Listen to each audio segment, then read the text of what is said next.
Moving day at the Masters is in the books, and in about 24 hours we'll know who will slip on that green jacket as the 81st Masters champion.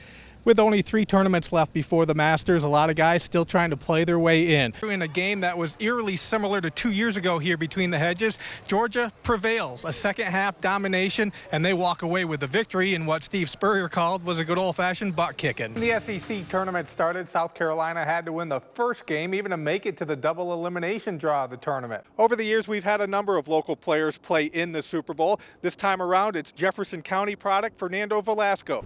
We are now 3 weeks away from the Masters, and this week the PGA Tour is in Orlando at the home of the King. Of course, the big news for baseball today was the official groundbreaking of the new Green Jacket Stadium. That should be ready for the start of next season. Welcome back to Augusta National, the 81st Masters. We are almost to the midway point. The last few golfers are on the course. It is cut day. Any given day at the Canal, you may cross paths with Pardon Glovu. He'll be running, and running. After all, he's now an Olympic marathoner. They started sinking in, I think, a week later when they actually started asking about traveling arrangements. At that point, that's when it's kind of hit me like, wow, we're actually going to Rio. His path to Rio hasn't been easy. Back home in Zimbabwe, his running career started with something we all take for granted: shoes. I ran barefoot for the most part when I was back home, just because we couldn't afford to buy shoes. If you wanted to buy running shoes, I actually had to go to another country in South Africa. It certainly didn't hold him back. You're standing in the line with with other kids or other athletes from private schools, and they're wearing shoes, and you're like, oh well, I'm barefoot. Your shoes are gonna hold you back, and I'm going to be faster because I'm barefoot. Nothing is gonna hold me back. Glovu was hoping to get a Division I scholarship. His grades weren't there and ended up at UNC Pembroke. That's when the Olympic dreams started to take hold. That's when the conversation of, going to the Olympics started at Pembroke, because I had a coach that saw a greater potential than what I had. So, let's just try it and see what happens. Distance running is mental as much as physical, and Glovu has been focusing on that. The mental aspect is a little harder because you can just sit there. You're not there yet. So you're just preparing your mind, say, okay, well, when this happens, what's going to happen? And most of it, actually, I do it on my runs. His goals for the Olympic marathon? To be one of the best. I think the first tier will be, top 10 will be great. That's the first tier. The second tier, top 15 will be great. And the third tier, top 25. Okay. Top 25 will be great. So, finish top 25 in the world at the Olympics, I'll be happy about it. He will go down as one of the greatest to put on the white and blue of Augusta University. I jokingly say this: there's a Mount Rushmore of Augusta basketball, and those guys will know my single names: AJ, Garrett, Ben, and Keyshawn. Keyshawn Sherrill's impact has been immeasurable with the Jags, and it all started playing with his brother, KJ. Being a foot shorter than KJ also forced Keyshawn to develop the shot he has. Playing against KJ, who's been tall all his life, 6'7", 6'8", and then my older brother, my eldest brother, he's 6'2", 6'3", so you have to, first of all, you have to elevate to shoot over, and then you have to have, the right touch. Sherrill has over 2,000 points in his career, second most in school and Peach Belt Conference history. Every now and then, he takes a look at the school's all-time scoring board. It's just an honor and a blessing to be a part of that list. So every time I look up there, I just smile. Sometimes I get teary-eyed. Learning when to score and when to dish the ball hasn't always come easy, and the Jags' exhibition game against Division I Wichita State was a prime example. Playing the second half, got into the lane, and I dished it off, and I think got deflected. Looked over there at the bench, and Dip told me to shoot the damn ball. Yes, sir. This has never happened.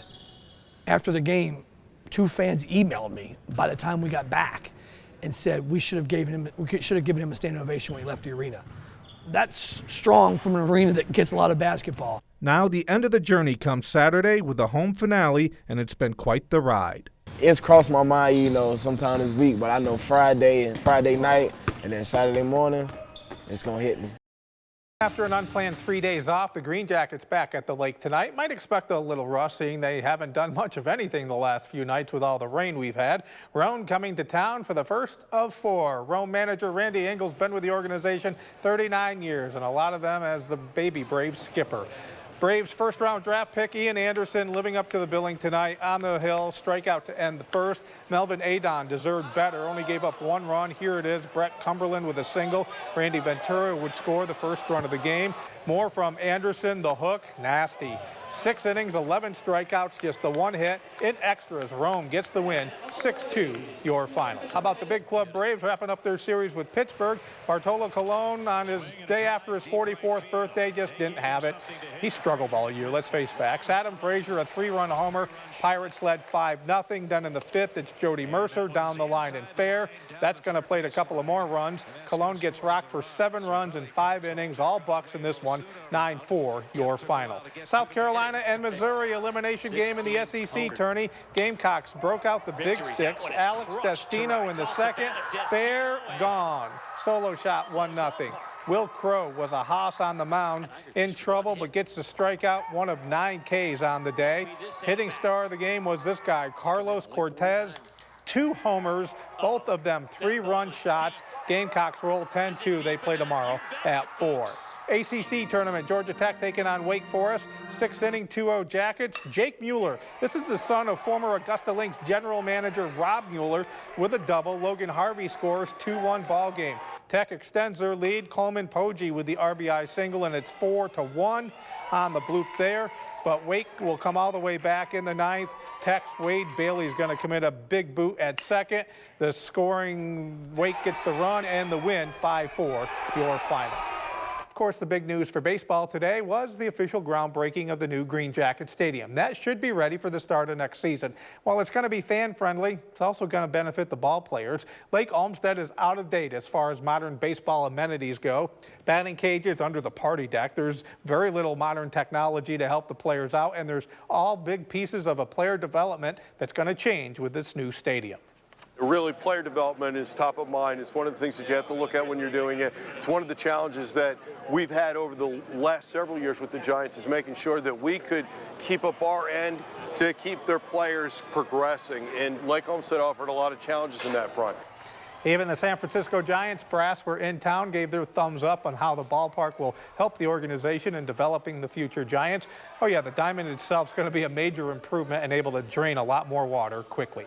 It is the Texas Swing on the PGA Tour. Colonial hosting the Dean and DeLuca Invitational. Solid field that features most of our locals who had a good opening round. Here is one of them, Wesley Bryan, the flat stick, 79 feet, and it doesn't get any better than this. All our locals are under par or better, or even par or better. Bryan is one of them in the top 40. Scott Brown led a good portion of the day, rolls this one home, had it at 6 under par, but finished at 4 under, a shot off the lead. And then your obligatory Phil Mickelson highlight from the fairway, sticks it tight. He is 3 under, 2 off the lead. Kevin Kisner also 3 under. Vaughn Taylor 2 under. More college signings today. North Augusta kids continue to rack up scholarships. Christian Maddox, Ken Murray, Kyle Morrell, all same school, Charleston Southern. Caleb Wright headed to North Carolina A&T. For Maddox, signing on track, but hopes to continue his football playing days as well. I plan on playing track there, and then I'm going to walk on for the football team. Yes, sir. So I'm not giving football up. It's still one of my, still my love. Also today, Evans Tyler Chavis inks with Reinhardt to play college lacrosse. Eastern Conference Final goes to Cleveland, blowing out Boston tonight. Not even close. 3rd straight year they get Golden State for the title. Finally, it was dress-up day for the Chicago Cubs. Can you guess the theme? Well, yes, it was 70s to be part of it, but how about the other? The cowboy hat? Anchorman. There you go, Anchorman. There's Ron Burgundy with the burgundy suit there as well. Very nice. Stay classy, Chicago. Stay classy.